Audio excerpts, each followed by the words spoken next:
बिस्मिल्लाहिर्रहमानिर्रहीम। अस्सलाम वालेकुम। आप देख रहे हैं यूट्यूब चैनल आम सी बातें।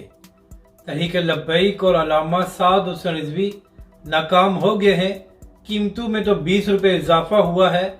इस वीडियो में हम इसी के मुतालिक बात करेंगे।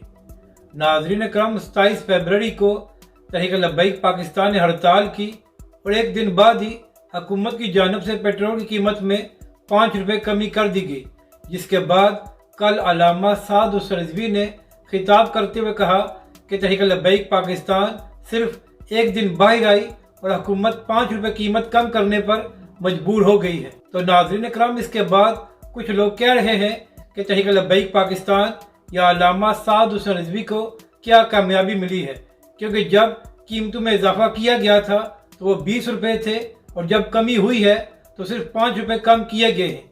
और इसके अलावा पेट्रोलियम मसनूआत की लेवी में भी इजाफा किया गया है, तो तहरीक लब्बैक पाकिस्तान की हड़ताल का कोई फ़ायदा नहीं हुआ।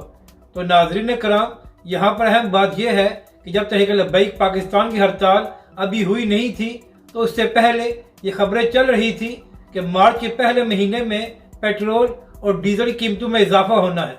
लेकिन जब तहरीक लब्बैक पाकिस्तान की हड़ताल 27 फरवरी को कामयाब हुई और ताजिर बरादरी और पाकिस्तानी अवाम ने तहरीक लब्बैक पाकिस्तान का साथ दिया, तो उसके बाद हुकूमत ने कीमतों में इजाफा नहीं किया बल्कि 5 रुपये कीमत में कमी की गई है।